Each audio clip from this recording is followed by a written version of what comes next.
चराचरात वास करणारी आदिशक्ती जगदंबा आई, हिंदवी स्वराज्याचे संस्थापक रयतेचे राजे छत्रपती शिवाजी महाराज, भारतीय घटनेचे शिल्पकार महामानव डॉक्टर बाबासाहेब आंबेडकर, हरित क्रांतीचे प्रणेते वसंतरावजी नाईक साहेब व तसेच सर्व थोर संत व महात्म्यास प्रणाम करतो।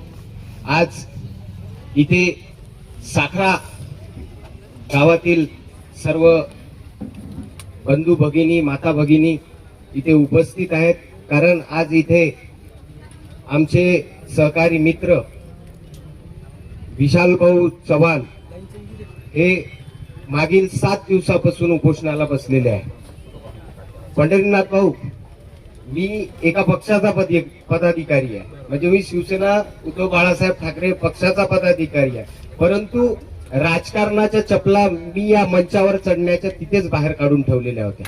आणि असा जो कुठलाही आता कुठल्या पक्षाकडून त्यांचं आंदोलन नाहीये, उपोषण नाहीये, तर एक या गावाचा तरुण एक नागरिक म्हणून गावातील जे काही समस्या असेल आणि त्याच्यानंतर जे काही ग्रामसभेचा आणि तुमची जे पंचायत असेल त्याच्यातला हिशोब मागण्याचं काम हे काही चुकीचं नाहीये, हिशोबच मागत आहे ना आपण। तुम्ही काम केलेला मान्य करतो ना आम्ही। तुम्ही जसं मी व्हिडिओ बघितले न्यूजवर की आमच्या जे काही आहे इच्छा लोकांनी प्रतिनिधींनी काम केले, आम्ही मान्य करतो काम केले, परंतु त्याचा हिशोब पण देणं हे काही चुकीचं थोडी आहे। म्हणजे एक प्रकारे मी तुम्हाला सांगतो, न्याय मागण्याचं काम इथे विशाल भाऊ करत आहे। आणि माझी जे बीडीओ साहेब आहे, विस्तार अधिकारी साहेब आहे, यांनी जे काही 2 ते 3 वेळा इथे व्हिजिट केल्या, म्हणजे ते सुद्धा त्यांना सुद्धा जाणीव आहे या गोष्टीची की कुठेतरी एक तरुण उपोषणाला बसलेला आहे। आणि त्यांनी आज आपल्याला त्यांचं पत्र आलेलं आहे की त्या पत्रामध्ये दिलेलं आहे की 15 दिवसाच्या आत ही जे काही आहे चौकशीची समिती सादर करून जे हिशोब आहे ते मांडणार इच्छी जे ग्रामसभा जे आहे। तर त्यामुळे त्यांचे सुद्धा एक प्रकारे आपण इथे आभारी मानू की तुम्ही येऊन आमच्या समस्या तरी जाणून घेत आहे।